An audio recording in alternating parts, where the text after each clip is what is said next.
নমস্কার বন্ধুরা, Indian village food চ্যানেলে আজকে আমি সকাল বিকালে জলখাবার তৈরি করে দেখাবো। তোমরা মনে ভাবো যে আমরা রোজ রোজ কি জলখাবার করে খাবো, আমি তারই একটা নতুন ভিডিও নিয়ে চলে এসেছি। মাত্র 5 মিনিটে সকালে জলখাবার রেডি। আটা, ময়দা, চালের গুঁড়ি ছাড়া এই রেসিপিটা করে দেখাবো, আর খুবই কম সময়ের মধ্যে। আর চলুন বেশি কথা না বলে রেসিপিটা ঝটপট করে দেখুন। জলখাবার তৈরি করার জন্য আগেই একটা গ্যাসের মধ্যে কড়া বসিয়ে নিয়েছি। কড়াটা গরম হয়ে গেছে, এবার আমি তেল দিয়েছি। এখন আমি 2 চামচ তেল দিয়ে দিয়েছি, তেলটা গরম হয়ে গেছে। এখন আমি দিয়ে দেবো 50 গ্রাম কাঁচা বাদাম। এখন 1 মিনিট ধরে নাড়িয়ে চড়িয়ে চীনাবাদামগুলো ভেজে নেব। এই সময় গ্যাসের আঁচটাকে একদম কমিয়ে দিয়ে চীনাবাদামগুলোকে ভাজতে হবে, না তো বাদামগুলো পুড়ে যাবে। 1 মিনিট নাড়াচাড়া করার পরে দেখবে হালকা করে বাদামের খোলাগুলো ছেড়ে যাবে। এখন আমি দিয়ে দেবো উপর থেকে 1/2 চামচ সাদা জিরে, আর দিয়ে দেবো 2 কাঁচা লঙ্কা কুচি। এখন আমি সমস্ত কিছু ভালো করে নাড়াচাড়া করে নেব। প্রায় 1 সেকেন্ড ধরে নাড়াচাড়া করে নিলাম। এখন আমি দিয়ে দেবো 2 মিডিয়াম সাইজের টমেটো কুচি। টমেটো কুচিগুলো নাড়িয়ে চড়িয়ে দেবো। এটা একটা চাটনি হবে, এই চাটনিটা খুব সুন্দর করে তৈরি করে নিতে হবে। টমেটো কুচিগুলো আমি 4 মিনিট ধরে নাড়িয়ে চড়িয়ে নিয়েছি। এখন আমি দিয়ে দেবো উপর থেকে 2 কোয়া রসুন কুচি, আর দিয়ে দেবো 1/2 চামচ করে নুন। রসুনটা আর নুনটাকে দিয়ে ভালো করে নাড়িয়ে চড়িয়ে নেবো, যাতে টমেটো কুচিগুলো নরম হয়। বেশ একটু নাড়াচাড়ার পরে আমি দিয়ে দেবো 1 চিমটি লেবু রস। আমি এখানে পাতিলেবুর রস ব্যবহার করছি, তোমরা পারলে পাতা তেঁতুলের রস ব্যবহার করতে পারো। আমি এখন সমস্ত কিছু একটু নাড়িয়ে চড়িয়ে ভালো করে ভেজে নেব। খুব বেশি ভাজার দরকার নেই, মিডিয়াম ভাজলে। এখন আমার সব কিছু ভালো করে ভাজা হয়ে গেছে। ফ্লেমটাকে বন্ধ করে এখন আমি লাগিয়ে দিই। ওরা ফ্লেম থেকে লাগিয়ে আমি একটা মিক্সি জারের মধ্যে ঢেলে নিয়েছি। আর মিশ্রণটাকে আমি ঠান্ডা করেও নিয়েছি। এবং মিক্সি জারটাকে একটা সিল করে দিয়ে আমি একটা পেস্ট তৈরি করে নিই। পেস্টটা তৈরি হয়ে গেছে। এখন মিক্সি জারটা আমি খুব চটপটে একটা চাটনি তৈরি হয়ে গেছে। এখন আমি একটা বাটির মধ্যে ঢেলে নিই।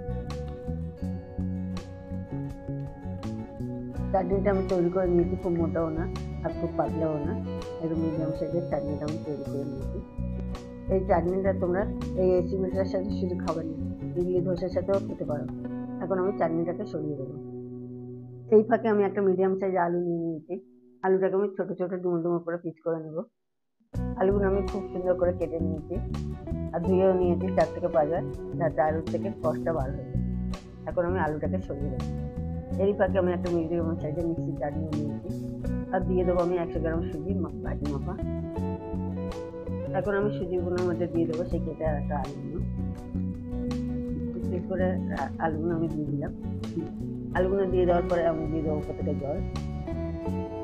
অল্প একটু জল দিয়ে দেওয়ার পরে আমি মিক্সিটাকে সিল করে নেবো। এখন আমি একটা পেস্ট তৈরি করে নেবো। মিক্সির জারটা খুলবো, আমি পেস্টটা তৈরি করে দিয়েছি।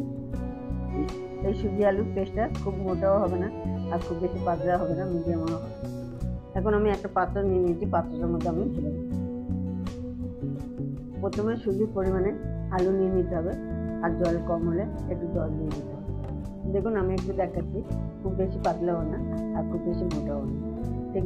এখন আমি দিয়ে দেবো 1/2 চামচের কম নুন, আর দিয়ে দেবো 2 মিডিয়াম সাইজের পেঁয়াজ কুচি, আর দিয়ে দেবো সামান্য পরিমাণে পেঁয়াজের কুচি, আর দিয়ে দেবো একটা মিডিয়াম সাইজের টমেটো কুচি, আর দিয়ে দেবো কিছু ধনেপাতা কুচি, আর দিয়ে দেবো 2 কাঁচা লঙ্কা কুচি।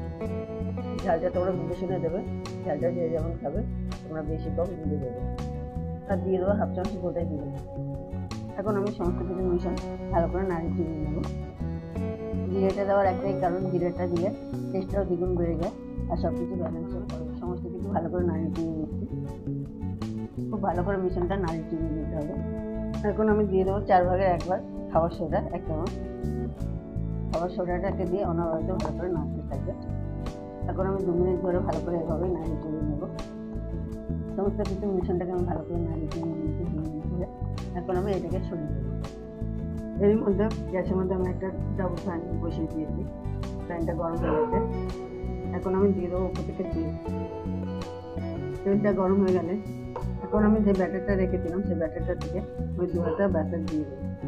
2 হাতা ব্যাটার এর মধ্যে আমি দিয়ে ব্যাটারটা আমি একদম একটু বেশি পরিমাণে দিলাম, আর এই সময় গ্যাসের ফ্লেমটাকে একটু নড়তে রাখবো। এখন আমি চাপটা দিয়ে দেবো 30 সেকেন্ডের জন্য।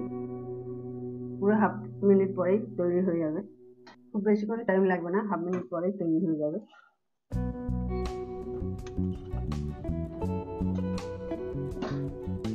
একদমই তোলার ঝামেলা নেই, একটু রিকোয়ারমেন্টস হবে।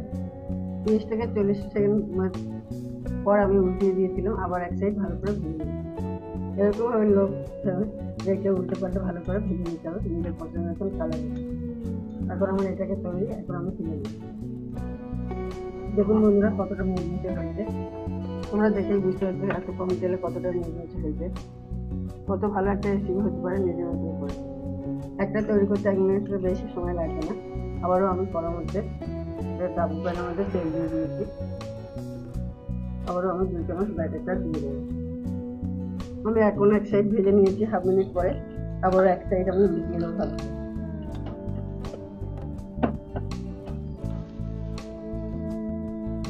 দেখুন বন্ধুরা আমি উল্টিয়ে দিয়ে আবারও এক সাইড ভালো করে ভেজে নিয়েছি। তোমরা তোমাদের পছন্দের কালার মতন করে নেবে। এখন এটা আমার হয়ে গেছে, এটা আমি তুলে নেবো। এর উপরটা হয় খাস্তা মধ্যে, আর ভেতরটা হয় তুলার মতন পঞ্চের মতন নরম। দেখুন বন্ধুরা কত লবণের একটা রেসিপি তৈরি হয়ে গেছে সকালের জলখাবার। তোমরা সকাল বিকাল খুব রিচ তেল মশলা খাও, এরকম কম তেল মশলা খাবার খুব ভালো লাগে। আমি তোমাদের একটা ভেঙে দেখাচ্ছি কত সুন্দর দেখতে হয়েছে। দেখুন মনে হচ্ছে যে খাস্তা সেরকম। যত সবজি দেবে ততটা টেস্ট পাবে, আর বাচ্চারা সবজি এর মধ্যে দিলে সবই খেয়ে নেবে। আর চাটনিটা দিয়ে খাবে, অবশ্যই ভালো লাগবে। আর যারা যারা তোমরা এই মুহূর্তে আমার ভিডিওটাকে দেখতে, তারা আমার চ্যানেলে সাবস্ক্রাইব করুন, কমেন্ট করুন, লাইক করুন, আর বেশি বেশি করে শেয়ার করুন। আজকের মতন ভিডিও আমি এখানেই শেষ করছি। দেখা হচ্ছে অন্য কোনো ভিডিওতে। সবাই সুস্থ থাকুন, ভালো থাকুন। জয় হিন্দ, বন্দে মাতরম। আর এরকম নতুন নতুন ভিডিও পেতে গেলে আমার চ্যানেলটা অবশ্যই সাবস্ক্রাইব